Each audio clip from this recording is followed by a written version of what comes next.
The outer colonies didn't scream. They fractured. First came the signal distortions, routine at first, attributed to solar drift or relay lag. Then came the silences, not abrupt, but eroded. Messages truncating mid-word, coordinates failing checksum, faces on vid screens fading before eyes could register panic. And then, static. Not the violent, crashing kind, but flatline silence. By the time Jupiter's orbiters started echoing null telemetry from Callisto's listening post, Earth had already lost 7 colonies and 14 defense nodes. No weapon trails, no debris, just disappearance. There was no enemy declaration, no coded threat, only void. The Defense Directorate tagged the event cascade black glass, but it wasn't glass. It was erasure. When the Arksith entered Sol space, the debate ended. They emerged like geometry that had always been there, 12 dread forms shaped in perfect vector harmony, each one the length of a continent, silent and unreadable. They did not hail, they did not scan, they moved. That was enough. Ancient data recovered from dead civilizations had warned of them, half-decoded through archived syntax trees and ruined observatories. A culture without gods, without negotiation, without concept of dialogue. The Arksith did not conquer in the way others understood. Their doctrine, inferred through annihilated records, suggested a belief that certain species corrupted reality by simply existing. Their term for humanity, filtered through cracked linguistic algorithms, translated roughly as conceptual pollutant. Communication was not a possibility. It was a heresy. In Alaska, buried beneath 4 kilometers of reinforced strata, General Thane Voss stood alone in Earth's final operational command silo. The main tracking array above him pulsed faintly on the wall, a relic of when orbital sync was stable. Now, it flickered between corrupted telemetry, Ren, daring the Arksith ships as shadows, there, not there, always moving. He said nothing. Voss didn't do panic.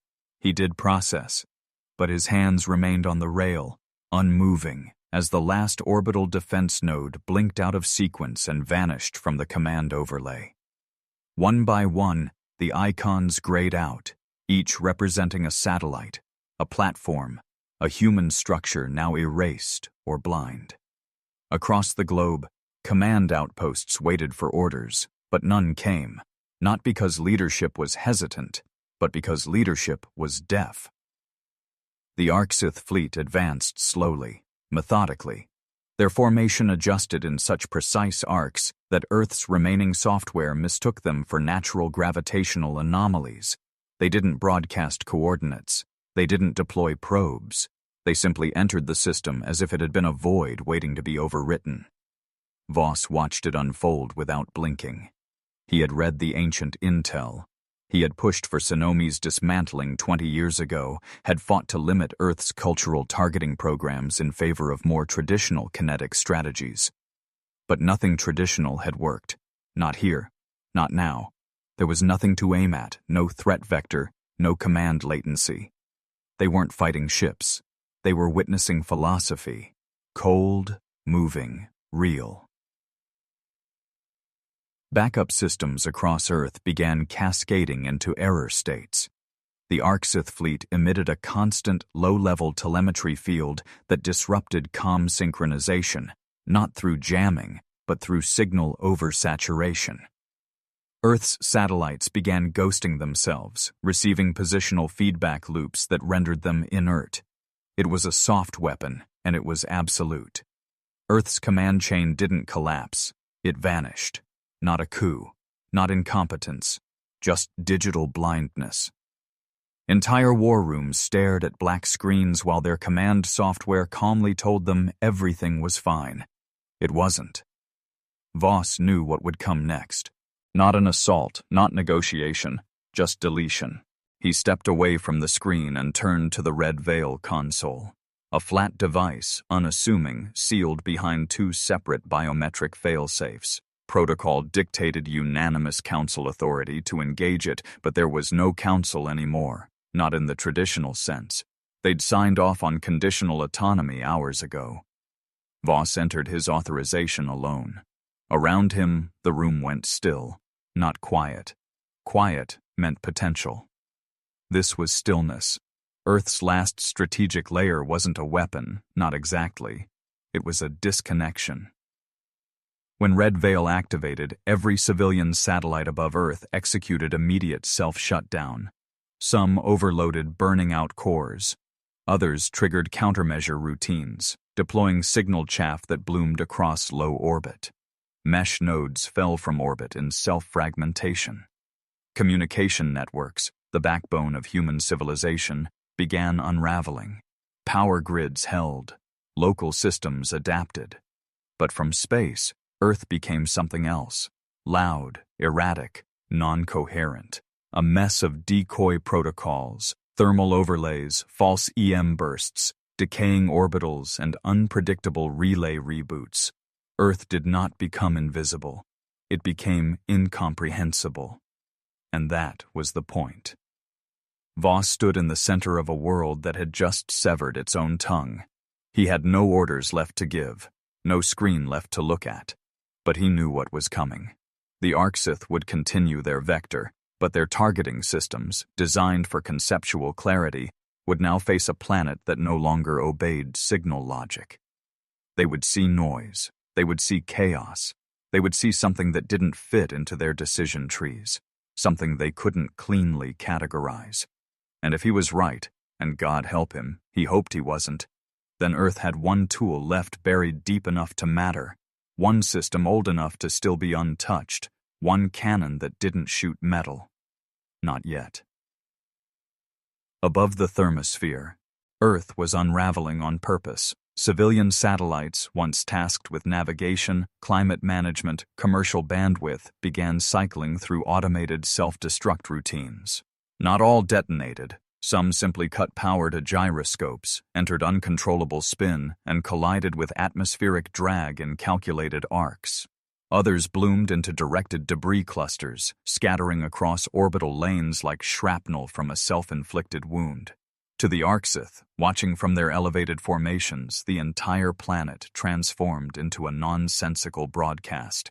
Every second brought conflicting signal patterns, overlapping frequencies, decoy heat signatures, logic loops that mimicked flare detonations, then reversed polarity.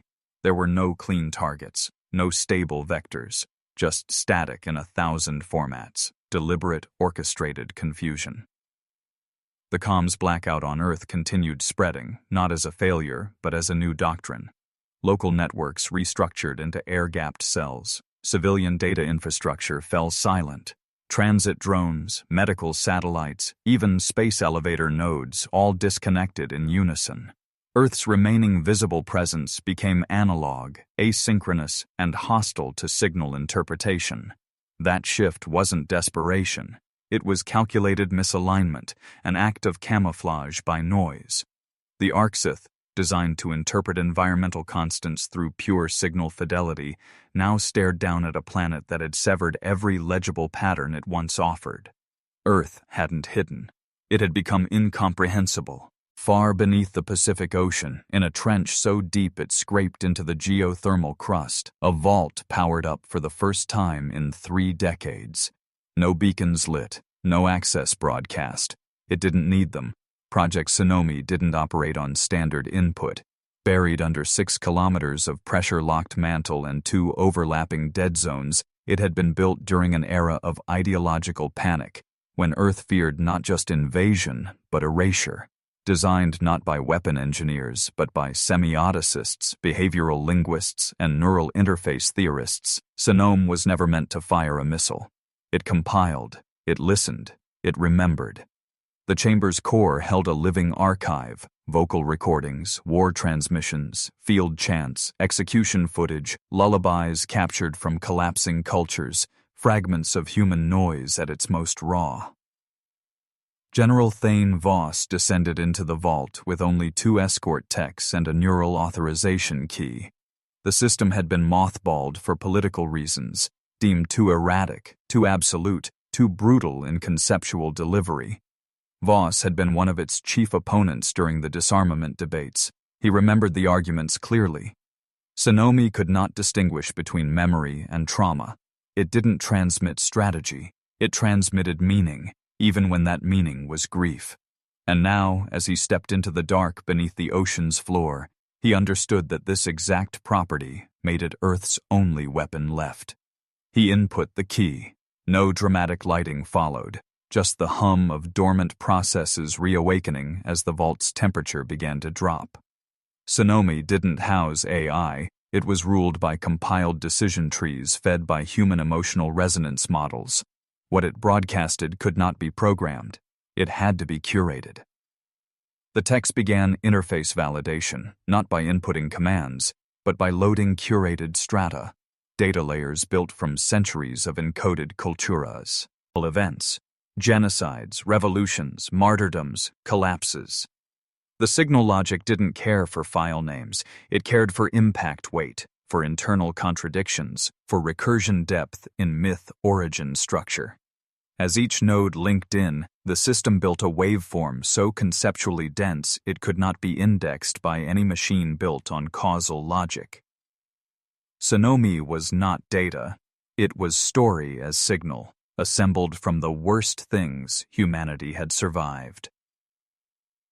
Above the vault, targeting calibration began. The signal cannon wasn't a literal weapon. It didn't fire projectiles or beams. It used the sun's magnetosphere as a transmission carrier, latching onto every passive receiver the Arxith maintained.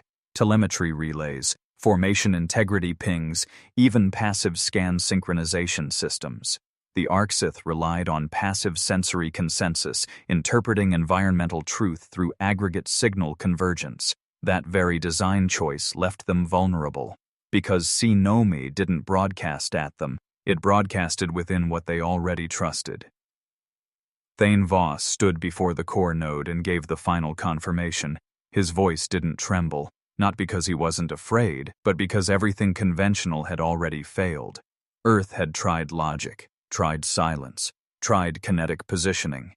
This was humanity rewriting what it meant to send a message. When the transmission initialized, nothing visible happened. No launch, no flare. Just a shift across the field spectrum, barely detectable to Earth's remaining sensors.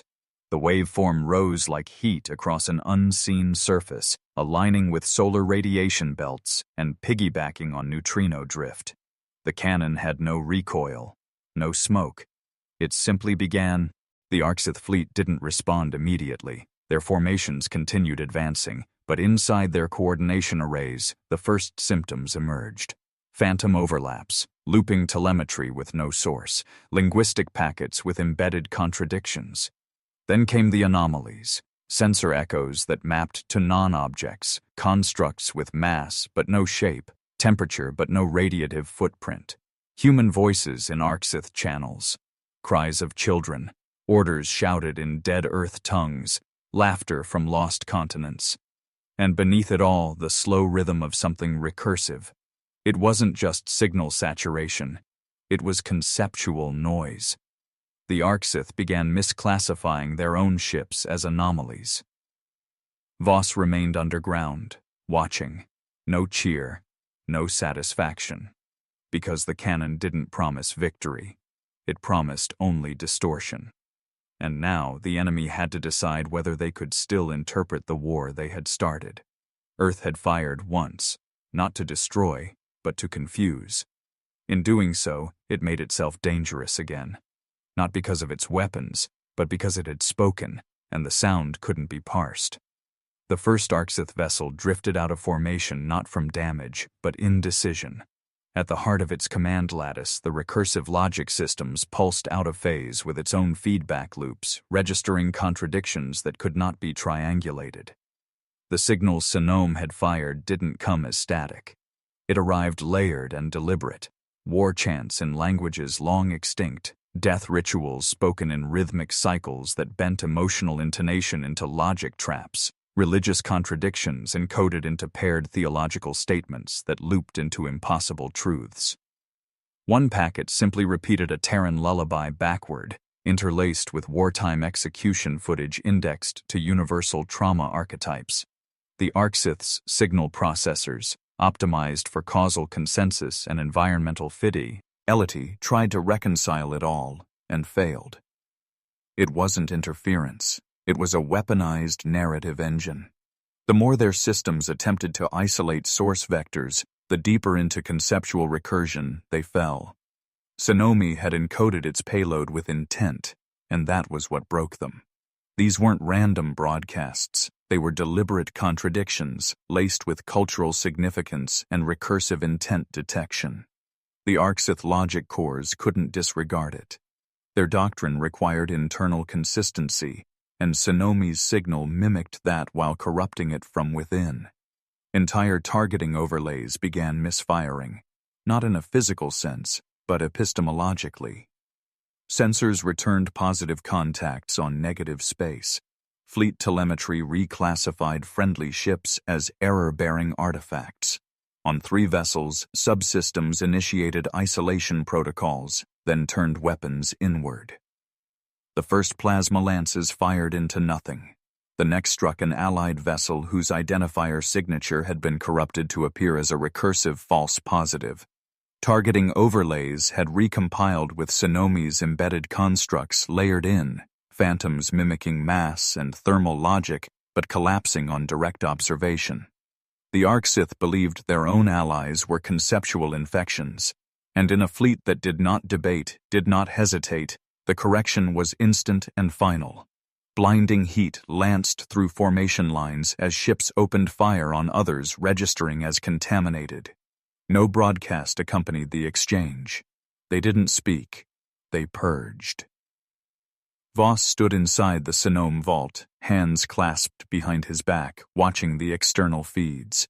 There were no cheers from the technicians, no cries of victory, just rows of screens translating Arxith telemetry collapse into silent pulses of motion. One dread form listed sideways, its stabilizers overcorrecting for phantom torque readings. Another locked weapons on a non-existent object seated between 2 command ships, then corrected. Too late, when both ships maneuvered into its kill arc. It wasn't chaos by human standards. It was the breakdown of a machine god certainty. A culture that defined threat by logical error was now drowning in conceptual noise they could neither disprove nor erase. Sonome was still transmitting, not at full intensity, but adaptively. Its compiler shifted structure based on observed reaction patterns. As the Arxith began isolating certain frequencies, the cannon adjusted its recursion layer. Emotional payloads replaced logical ones. Soundscapes of battlefield grief were stitched together with acoustic echoes modeled on predator-prey resonance maps. Screams pitched against ancient battlefield drums. Family names spoken in extinguished dialects. Frequencies designed not to overwhelm, but to subvert intent. And it worked. A third of the Arxith fleet broke formation completely, dispersing to limit propagation. But the enemy was not stupid. They adapted. Within minutes, a shift occurred. Several vessels executed hardline severance, cutting internal command links, physically decoupling subcores from central telemetry routing. No recovery. No attempt at reprogramming. They sacrificed any node affected by recursive drift. Entire ships, still structurally intact, were scuttled, turned inward and atomized by their own containment systems. Others jettisoned infected signal cores into planetary drift. They weren't fighting Sonomi, they were cauterizing the infection. Cold, clean, immediate. The pattern sharpened. Remaining ships began deploying physical firewalls, literal signal-blocking barriers projected from hull-mounted relays. These shields weren't defensive in the traditional sense. They were signal vaults, choking all data input from external systems. Second-line vessels retreated into these encapsulated corridors, their arrays folding inward, blocking not Earth's attacks, but Earth's ideas. They began flying blind, but clean. The Arxith preferred blindness to contamination. In the vault, Voss didn't move. The Sonome technicians updated internal buffers, but no one asked for his next command. He had none to give. He wasn't directing the battle. He had already made the only decision that mattered. Everything unfolding above was the result of that single act, opening the floodgate. Earth had spoken once, and the sound of it had ruptured an empire's sense-making core. Whether it would be enough, no one knew. But for now, the Arksith had stopped advancing. They had begun sacrificing themselves. To them, Sonomi wasn't just an attack. It was a conceptual virus, a break in the system of truth they had always trusted. Earth didn't win through firepower, not yet. It had weaponized culture as contradiction. In doing so, it had forced the Arksith to face a species that didn't obey coherence, and thus couldn't be categorized as safe or unsafe. Earth had become anomalous, and in the doctrine of a purifying force, the anomalous must be destroyed or quarantined. The battlefield had shifted, not toward peace, not toward surrender, but toward fear. That, Voss understood, was its own kind of beginning. The Arksith had ceased to advance, but they hadn't retreated. Their formations lingered in Sol orbit, disrupted, yes, but reorganizing with mechanical precision. Their sacrifice protocol had culled every corrupted node. The fleet that remained was leaner, signal-hardened, and now wholly disconnected from passive telemetry.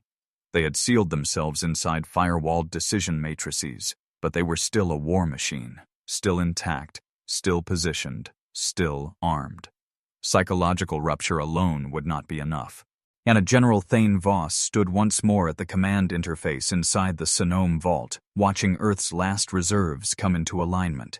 The Ghost Strike had fractured the enemy's certainty, but the coming fight would be kinetic, and Earth had no fleet to meet them. What it did have was signal, and one last doctrine. He authorized overpass protocol with a single motion. There was no ceremony, no activation countdown. Just a systems cascade as the global defense grid rerouted its targeting authority away from human operators and into Sonomi's recursive prediction engine. Overpass didn't connect missiles to maps or weapons to coordinates, it linked them to patterns. The system didn't aim at what it saw, it aimed at what it knew they would do. It analyzed behavioral rhythms, language echoes, even the delay length in Arksith internal fire sequences. Using psycholinguistic feedback from the Sonome broadcasts, it built an evolving predictive model, not based on tactics, but intentional inertia. The logic wasn't military, it was behavioral physics, and it was already decades old. Payloads buried beneath polar ice began to stir. In the Arctic, vault hatches cracked open, exposing launch rails caked in permafrost and forgotten by most defense planners. They'd been built for first strike deterrence, never used, never acknowledged. Now they spun up without human interface. Moonbase railguns aligned to orbital arcs calculated by Sonomi's drift projection engine. The shots wouldn't target ships in real time. They would fire into space that would become fatal, because the Arksith would move, and Sonomi's compiler had already seen the shape of that movement. The first impact occurred near Earth's mid-latitudes, where 3 Arksith craft adjusted formation to re-establish grid cohesion. They shifted 37 kilometers along a synchronized arc. A microsecond before transition, a kinetic slug launched from the Sea of Tranquility intersected that path. It passed cleanly through one ship's armored segment, an entry hole with no exit. The vessel staggered, not from explosive impact, but from the shock of an attack that had been timed before the ship had committed to its motion. Beneath the Antarctic shelf, dormant minefields buried in crust layer sediment activated. These weren't proximity triggered. They were motion sequenced. Each mine released a feedback ping, silent to Arksith sensors but keyed to Sonomi's model. When 2 ships dipped into the drift corridor 3 minutes later, exactly as the model predicted, the seabed opened like a lung and exhaled 12 independent charges. There were no flares, no warning. The water simply deformed as pressure waves erupted upward, collapsing the hull of one dreadform and leaving the other paralyzed by internal vacuum shear. Above Earth, the sky began to fracture, not from overwhelming firepower, but from timing. Every Arksith attempt to reorient formations met opposition at the apex of their own movement curve. Every evasive shift resulted in intersecting trajectories with embedded projectiles already en route. Earth's arsenal was limited. Every shot counted. There was no saturation, no swarm. But every impact struck where it mattered most. It wasn't force that was defeating the Arksith. It was inevitability. But the cost mounted. Earth had nothing to shield with. No defense grid could intercept a counterstrike, and the Arksith had not been rendered toothless. Every rail shot gave away its origin. Kinetic pulses from surviving dread forms lanced into the upper atmosphere, targeting subterranean impact echoes. One relay node in the Andes fell silent after a single retaliatory strike vaporized the mountain that housed it. A secondary cannon on the lunar dark side buckled from stress after delivering a series of two back launches. Earth's systems were winning, but bleeding. The Arksith responded in the only way they could. With their logic cores quarantined, their targeting reduced to isolated heuristics, and their passive telemetry crippled, they did not press forward. Instead, they split. 3 of their remaining dreadnoughts curved off formation, rotating on planetary vectors toward Earth's southern hemisphere. It was a high-risk maneuver.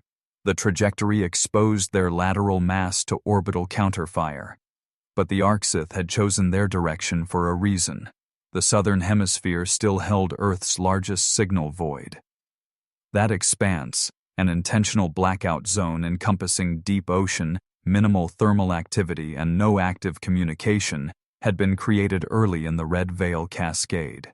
It was the one region Sonomi had left untouched, unread, unfired. No decoys, no debris. It had drawn no attention. Until now. The Arksith read it as a blind spot. And like any machine that feared noise more than darkness, they made for the silence. Voss saw the shift. He knew what it meant. The enemy had decided Earth's anomaly couldn't be engaged head-on. Instead, they would strike at what appeared uncontrolled. The logic was correct, based on what the Arksith understood of Earth's prior behavior. But what they couldn't know, was that the silence wasn't absence. It was invitation. As the dreadnoughts descended toward the void, Earth's sky remained quiet. No shots fired, no flares, no visible defense, just a region of calm beneath the chaos.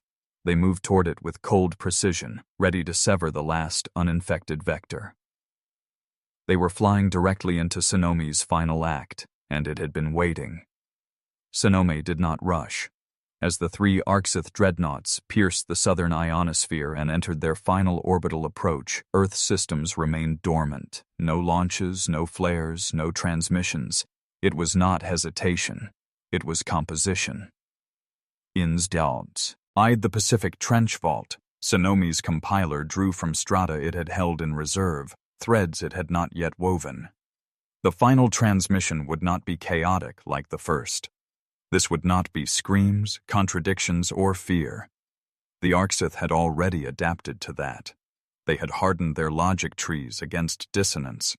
They were ready for conceptual infection, recursive damage, and signal collapse. What they were not ready for, what no predictive matrix had trained for, was order delivered without violence, harmony used as vector. The core spun to alignment, not just through signal calibration but through rhythm. The waveform this time wasn't shaped by entropy. It was structured, musical. Across every spectrum, acoustic, electromagnetic, low-band entropy modulation, Sonomi broadcasted music. Not melody as humans understood it, but curated resonance. The opening layer came as a deep harmonic pulse, monastic, ancient, patterned like the chants sung in stone temples long reduced to dust. Gregorian sequences folded into tribal funeral dirges. Above that, rhythmic layering, war drums from Earth's pre-digital conflicts, paced with mechanical precision. Each impact beat matched precisely to human historical tempo, the cadence of armies, of marches, of resistance. It was not meant to confuse, it was meant to evoke. The Arcsith systems, already operating under restricted logic and severed from passive feeds, received the pulse like a question they didn't know how to answer. It wasn't categorized as aggression. It lacked the entropy signatures of attack. Nor was it meaningless. It exhibited recursion, internal structure, escalating rhythmic logic. Their targeting cores hesitated, not because of damage, but because the signal did not match any action profile. Their classifiers failed. Pattern buffers began to loop, searching for threat architecture inside harmony. But there was non-tons. That was the rupture point. They had no defense against order used as ambiguity. The three dreadnoughts drifted into the center of the southern void. Still no opposition. Their central AI trees reeled under the recursive evaluation load. They were machines of logic, systems that recognized enemies through signal chaos. Now they faced meaning without intent, resonance without hostility. A battle hymn encoded in sound and translated into motion. Sonomi had never planned to use music as camouflage. This was escalation through aesthetic. The transmission reached into the Arcsith's last unfiltered core functions and found the one vulnerability left: unclassifiable signal logic.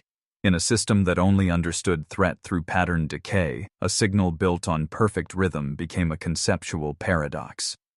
As the drums rose in tempo, Earth's final rail batteries, 12 in total, across Arctic tundras, high-altitude bunker plates, and orbital shadow arrays, synchronized their launch sequence not to trajectory, but to time.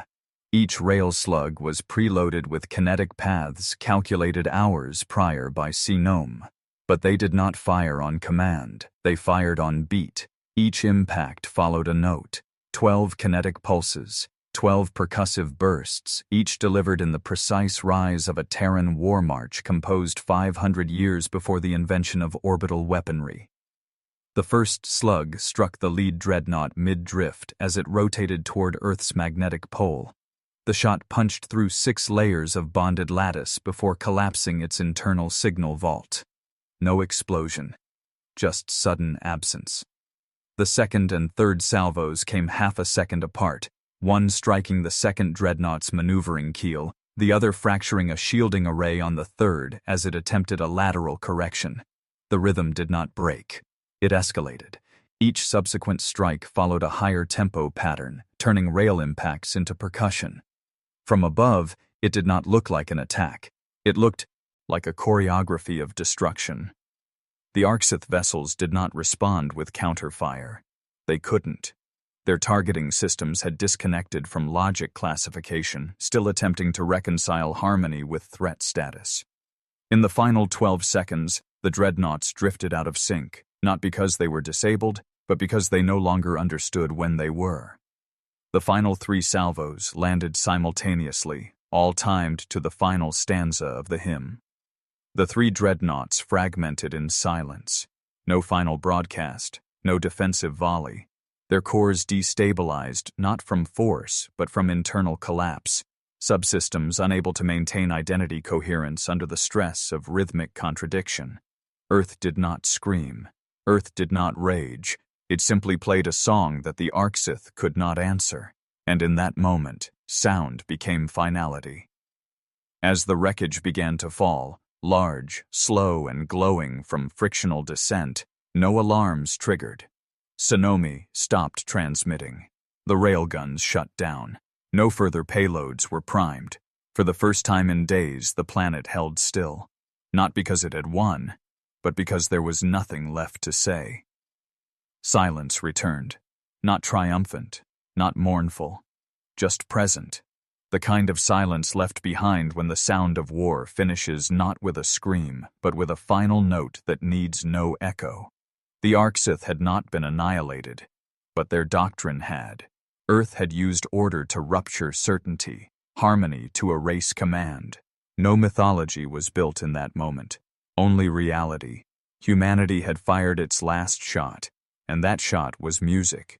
3 weeks after the last rail salvo fell silent, the dust was still in the sky. High-altitude ash from shattered Arcsith hulls created long, blood-colored streaks across the stratosphere. Debris fields shimmered faintly during dusk, like broken constellations flung into low orbit. Earth had not emerged unscathed. Half its satellite web was gone, shredded by Arcsith fire or deliberately disabled during Red Veil. The mesh of orbital infrastructure that once made global life seamless was now fractured into blind zones and blackout corridors. But the Sol system was still human. That mattered more than any network. On the lunar side, engineers in pressure-hardened suits worked beneath the jagged shadow of Tycho crater, salvaging what remained of Earth's transmission scaffolds. Among the wreckage, they found Arcsith structural cores, burnt out, unpowered, and dense with alien microarchitecture. These fragments were not trophies, they were puzzles, and Earth didn't melt them down. It studied them, not for weapons, for patterns. Every node, every component, every ruined circuit was analyzed to reverse engineer not superiority, but intent. The Arcsith had come not for conquest, but for cleansing. And in understanding that, humanity wasn't looking to retaliate. It was building defense through comprehension, not escalation. Earth's recovery wasn't declared. It simply began. Emergency power grids rerouted through low-orbit analog relays. Cities recalibrated their power curves to conserve signal bleed. Farming networks went offline in favor of physical fieldwork. Civilian networks remained dark, intentionally throttled to prevent cross-system leakage. The planet operated on silence, not in mourning, but in discipline. For the first time in generations, humanity survived by listening. And at the center of that quiet was the trench. General Thane Voss was not seen at the reconstruction summits. His name appeared in no press releases, no commendation ceremonies. The medals intended for him were boxed, unsigned, and left at the Directorate's northern vault. He hadn't left the Sonome facility since the cannon had fired its final note. He hadn't disappeared either. The Pacific bunker wasn't locked. It wasn't secret. But it wasn't for command anymore. Voss had assumed a role that no military doctrine had written. Not commander, not tactician, archivist. Each day he walked alone through Sonome's central archive chamber, reviewing playback fragments, not from weapon logs, but from the signal layers that had composed the transmission. The first time he heard the lullaby, recorded during an Earth war so old its borders no longer existed, he didn't flinch. When he came across an encoded court record from a ruined legal system that once tried war criminals in forgotten dialects, he let it play in full. There were wedding chants in dying languages, folk poems whispered into broken microphones, mathematical prayers calculated during orbital sieges. Voss didn't curate. He listened. It became clear over time what Sonome truly was. Not a weapon. Not even a compiler. It was a mirror, one that recorded humanity not as a timeline of suffering, but as a totality. Its signal had not been one of rage or resistance. It had been memory, delivered without filter. And that had been Earth's edge, not the scream of pain, but the ability to speak all of it without collapsing. He sat before the final log interface often. It no longer displayed weapons telemetry. Just the last line recorded by the compiler after its broadcast sequence ended. It read simply, "Next time, we'll teach them joy." Voss stared at that phrase more than any other signal left behind. He didn't interpret it as optimism. Sonome didn't generate metaphor. The phrase wasn't prophecy, it was pattern. Earth had broadcast pain, contradiction, ritual, and loss, but the database it had drawn from had held more. There had been songs that celebrated the return of light after winter, laughing arguments between children, music composed not for war, but for dance. That too had been stored. That too, Sonome had noted. And maybe, just maybe, the next time humanity had to speak to something beyond understanding, it would do so with something even more dangerous than memory. It would do so with meaning. Outside the trench, the world remained scarred but intact. Nations reconnected slowly, like nerves regrowing across a wounded spine. No declarations were made about the end of hostilities. No one was sure if the Arcsith were gone or simply observing again. But there was no fear in the silence. There was space. Space to rebuild, to reconsider. Earth had survived not because of strength, but because it had refused to forget. Thane Voss stayed underground, not because he feared the surface, but because he knew his war had ended, not with victory, not even with clarity, just with enough. Enough to hold the line, enough to matter, enough to give Earth the room to decide what it wanted to be after. And far above, in the orbital silence once filled with logic and ruin, the sky turned red at dusk, not from threat, but from the memory of it. The signal remained, and the world, now quiet, remained free. What do you think Earth should teach next? Hope, fear, or something the galaxy still can't comprehend? Comment your answer down below. What would humanity's second signal say? And if you want more interesting HFY stories, hit that subscribe button and turn on notifications.